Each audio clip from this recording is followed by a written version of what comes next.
Hey everybody, it's Wick, and I got 5 interesting items, at least I hope they're interesting for you, that I have sold recently, or at least somewhat recently. I mean to do these videos a bit quicker than what I do, it's just that, life gets in the way.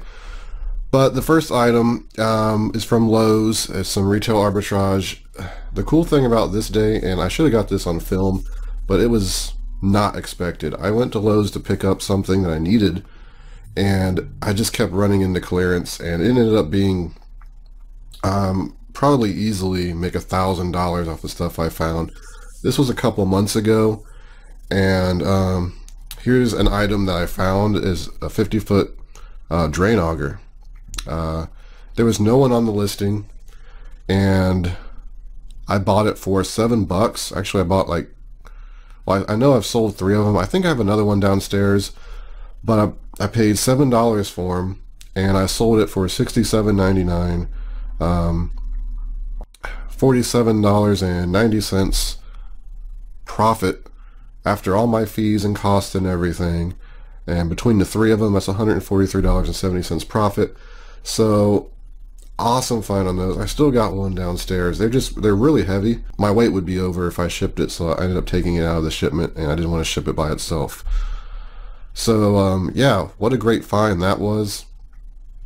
Also that same day, now this is kind of a blunder as well. I've been reselling for almost 3 years now, and it's still hard to make educated guesses on some stuff on how they're going to do. This is a landscape power pack transformer. These were $25, about $25, maybe a little over $25 after the tax, and they had 9 of them there. So I purchased all 9 of them. They're normally $99. There was no listing, and I made this listing. This is one of mine that I created. I went to the Lowe's site and got this picture, got the information about the product and everything, and just made this listing. And look at it, it's the #1 new release. Now here's the problem. I bought 9 of these. If you look on the Lowe's website, it has like a 1-star review and a bunch of reviews. It's a terrible product on there.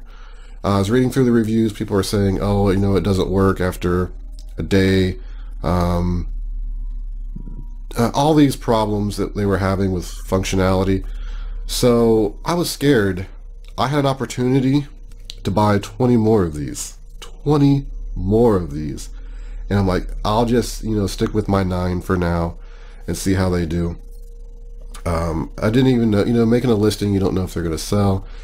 I didn't have enough confidence that they were going to do well. I see that it's gotten at least 1 review, 4 stars. Let's read the review real quick. See what they have to say. Meet expectations, except it generates some buzzing noise when the lights are on. So, as fast as these sold, I could have bought all 20 and sold them all. I was afraid I was going to get returns. I've sold them all 9 of them. I have not gotten any returns yet. They sold a while ago, about a month ago, so I'm expecting not to get any returns. So I wish so much I would have bought all 20 of these, or the 20 more of these. So the thing is, let's see, let me look here at my cheat sheet. Paid about $25, sold them for $99. That's $51.13 profit a piece on these. Obviously they didn't last long. They were by the time my first one sold and I started getting confidence, they were all gone. So between the 9, that's $460 profit just on these items. And then what, $143.70 just on the other 3. And I bought so much stuff. It could be $1,200 I made that day at Lowe's. It was just probably the best single day as far as different items go. Great finds nonetheless. What would you guys have done? Would you have bought all 20 of them with no sales data and Lowe's having nothing but bad reviews on them? It was a balance. I wanted to get some, but I didn't want to go too deep in them and have a bunch of returns. I mean, they're $25 a piece. The ROI is amazing. I don't know. It's just one of those things. This was an interesting item I got back in, I believe it was about March. I paid $3 for it at a Goodwill. It is a roof snow de-icing kit.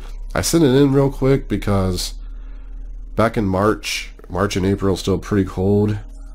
So I was like, maybe I can get this sold real quick. Had a good rank. 84 customer reviews. You know, it's a good product. It didn't sell, and summer hit. It's July now, and I'm like, oh well, I'm gonna have to have that sent back, and I'll just resend it back to Amazon in the fall and try to get a sale. Well, it sold yesterday, so I thought that was pretty interesting. I sold it for $44.94. So after fees and costs and everything, it's $30.63. It just goes to show you that things like this will sell. Like, you can still sell heaters and de-icing and things out of the season. They're not going to sell as well, but you may be able to still sell them, and maybe even at a higher price, because there's not as many people have those in stock. So you just have to take chances sometimes. I had no problem holding this either. I just wanted to see if I can get a quick sale back in March. It wasn't a quick sale, but hey, I'm happy it sold. If you watch my haul videos at all, you've seen this remote Onkyo. I'm pretty sure that's how you pronounce it. I bought a Sony VCR, I believe it was, for $14.99, and this was the remote that came with it. Got home, looked up the remote, and it was a good selling remote. I ended up selling it for $27.99, which gave me $20.80 profit. Now, like I said, the VCR was $14.99, so basically that paid for the VCR and gave me about $5.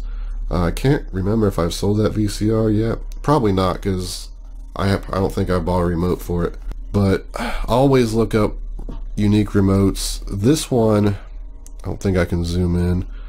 I believe is for like a CD player stereo system. Yeah, look, if you see here, you can barely see it. It says deck A and deck B.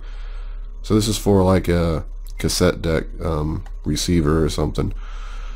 I'm not too technical when it comes to electronics like that. I don't think it's technically a receiver. I'm not sure what it would be called with the two cassettes. I guess just a player.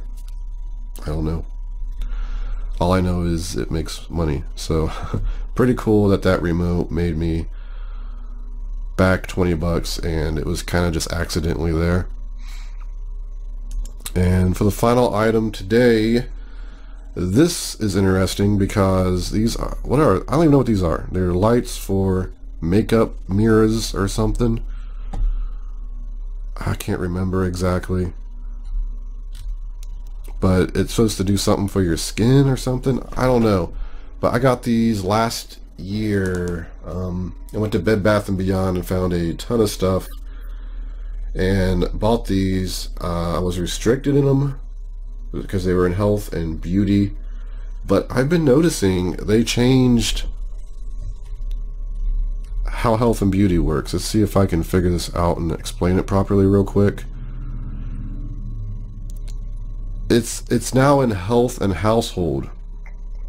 So it left health and beauty and went into health and household. Health and household has opened up a lot more things I'm allowed to sell now. Like there's some like cleaning chemicals and these, and some I believe some mirrors, some like bathroom mirrors for makeup that you like attach to your sink or something. It has like the bendy arm.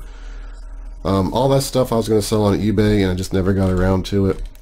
And I noticed not too long ago, like, why can I sell in this category now? It's because they changed it, and it was great to see I was not restricted in this anymore. So I had 7 of these and sent them in and sold them. Let's see, cheat sheet, like here, yeah, paid around $3 for them. It was at Bed Bath & Beyond. They were 75% off, and they had a sticker that says take an additional 75% off or something. But I ended up selling them for $24.52. Sold all 7 pretty quick once they got there for $14.85 profit. All 7 together, the profit was $103.95. So great profits there. But that's going to do it for this video. I want to thank everybody for watching. If you enjoyed it, please hit the like button. Please subscribe if you want to follow my random journeys reselling, see what I find, see what I sell, see my successes, my failures. I'm just vlogging it. It's enjoyable for me. I actually went back the other day and watched a few old videos, and it's like, oh, I remember all this. I'm so glad I put it on film, because there's details that I was trying to remember about things, and I had all that recorded. So it's just cool for me personally to keep all that vlogged, and if people enjoy watching it and they're learning something, that's cool too. But again, thanks for watching, and this has been Wick. Until next time.